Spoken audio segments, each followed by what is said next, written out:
Vamos falar rapidamente sobre a história da nossa vida.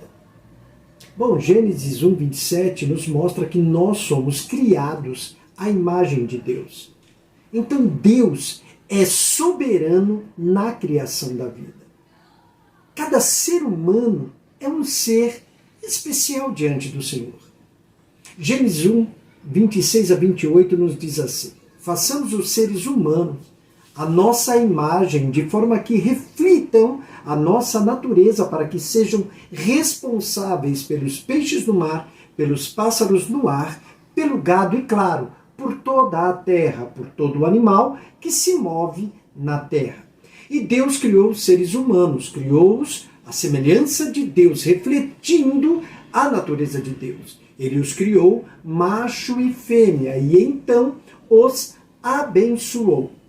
Cresçam, reproduzam-se, encham a terra, assumam um comando, sejam responsáveis pelos peixes do mar, pelos pássaros do ar, por todo ser vivo que se move sobre a terra. Bíblia, a mensagem.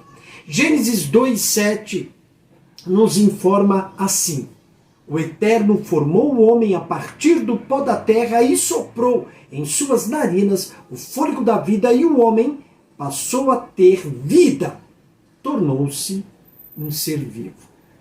O texto destaca que o homem é o resultado do poder criativo de Deus, não fruto de uma evolução aleatória.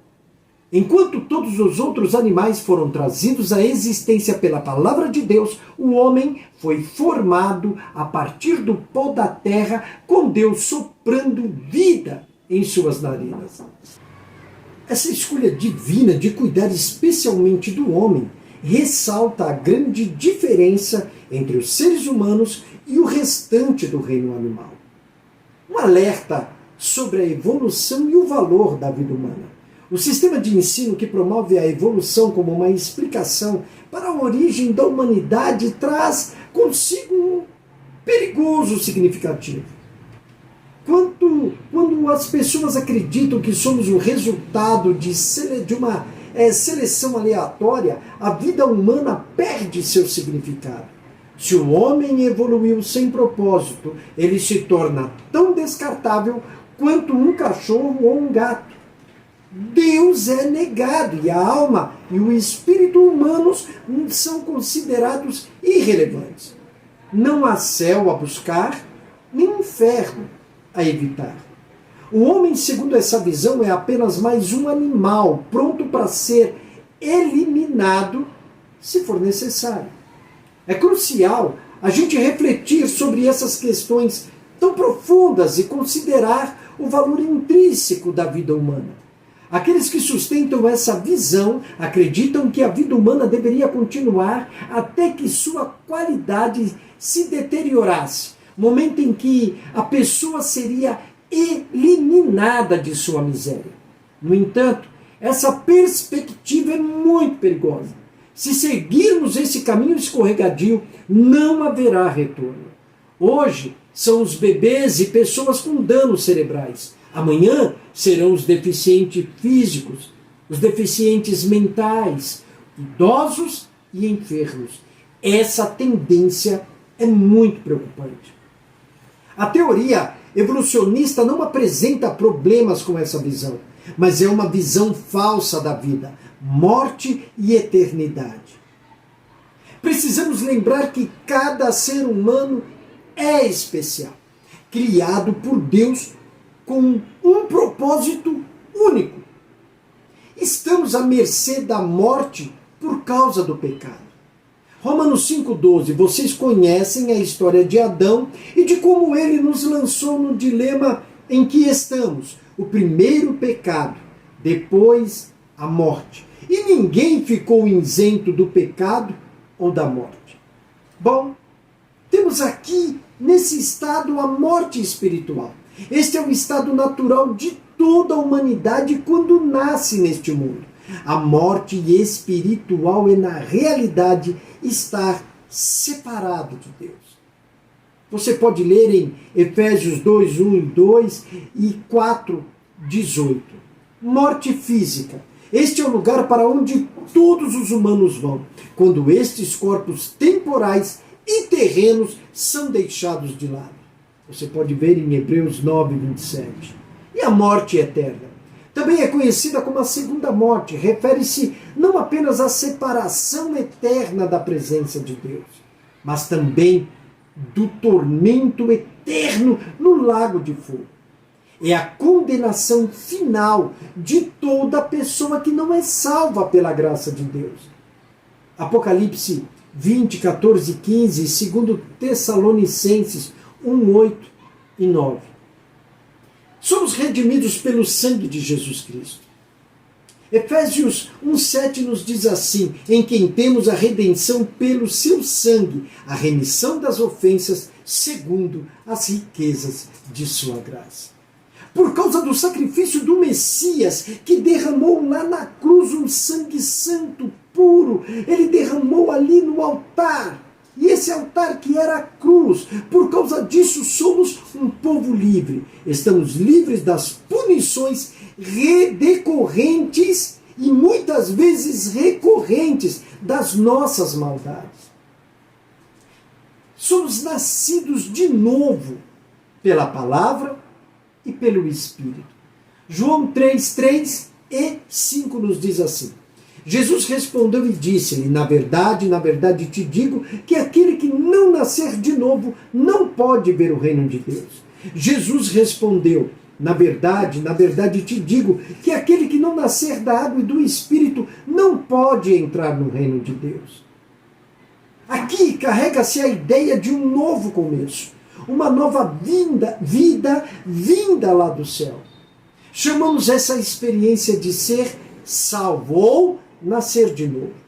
Em Tito 3,5, Tito usa o termo regeneração. Significa exatamente a mesma coisa. Significa que quando você é regenerado, você ganha uma nova vida. Você começa um novo começo. Tantas pessoas confundem isso. Eles estão buscando reforma, ou seja, estão tentando virar uma nova página, ou obter um novo sopro de vida. O que o mundo precisa não é de reforma, mas de regeneração. Cada pessoa neste mundo precisa de regeneração e não de reforma. Veja, a reforma é apenas encobrir, mas a regeneração deixará você branco. A reforma colocará vestes novas no homem, mas a regeneração colocará um novo homem em suas vestes. O que o mundo precisa, o que você precisa, o que eu preciso é de regeneração. Veja bem, se você nasceu apenas uma vez, então, amigo, você morrerá 2 vezes. Mas, se você nasceu 2 vezes, você nunca morrerá, porque a morte foi tragada pela vida. 1 Coríntios 15, 54 nos diz: e quando isso que é corruptível se revestir da incorruptibilidade, e isto que é mortal se revestir da imortalidade, então cumprir-se-á a palavra que está escrita: tragada foi a morte na vitória. Bom, temos aí também que seremos transformados à sua imagem. 2 Coríntios 3,18 diz: todos nós, nada mais fica entre nós e Deus. Nossa face brilha com o brilho de sua face. Somos transfigurados como o Messias e nossa vida se torna cada vez mais deslumbrante e bela à medida que Deus entra em nossa vida e nos tornamos como Ele. Entregues a quem nos redimiu. Romanos 12, 1 e 2. Portanto, com a ajuda de Deus, quero que vocês façam o seguinte: entreguem a vida cotidiana, dormir, comer, trabalhar, passear, a Deus como se fosse uma oferta. Receber o que Deus fez por vocês é o melhor que podem fazer por Ele. Não se ajustem demais à sua cultura, a ponto de não poderem pensar mais. Em vez disso, Concentrem a atenção em Deus. Vocês serão mudados de dentro para fora. Descubram o que Ele quer de vocês e tratem de atendê-lo. Diferentemente da cultura dominante, que sempre os arrasta para baixo, ao nível da imaturidade, Deus extrai o melhor de vocês e desenvolve em vocês uma verdadeira maturidade. Bíblia, a mensagem.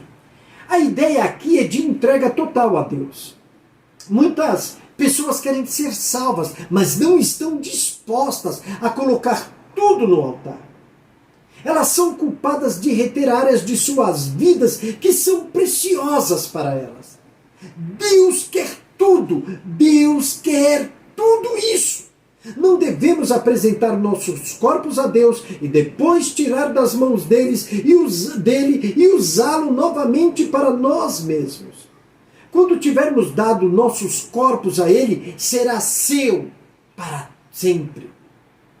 Observe a frase, portanto, pelas misericórdias de Deus.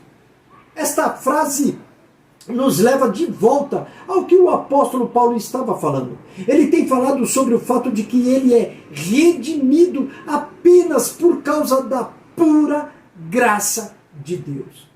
Nos é dito que estes corpos serão apresentados em sacrifício vivo. Isso parece para a gente terrivelmente doloroso, porque a gente sabe que um sacrifício lá, nos tempos bíblicos, antes de Cristo, era um animal que pertencia à pessoa. E essa pessoa o oferecia, e esse animal era morto. O seu sangue era derramado e sua carne era queimada no altar. Ele chamou aquelas pessoas no Antigo Testamento para fazer este sacrifício. E o sacrifício deles era morrer. O nosso sacrifício é viver. Contudo, existem algumas semelhanças entre o nosso sacrifício e o sacrifício deles. O sacrifício que o Senhor ordena que cada um de nós faça é caro, doloroso, difícil, pessoal e necessário. Um sacrifício vivo significa que devemos estar no altar onde quer que estejamos. Nunca há um instante na vida em que estejamos fora de sua vista ou livres para vivermos como quisermos. Um sacrifício vivo significa um sacrifício constante e contínuo. Devemos oferecer este corpo ao Senhor e nunca mais pedi-lo de volta. Um sacrifício vivo significa que o corpo sacrifica os seus próprios desejos pelos de Deus. Ser um sacrifício vivo implica que o corpo não viva para o mundo, para a carne ou para o diabo, mas que tudo que o corpo faz seja mantido de acordo com as diretrizes da palavra de Deus.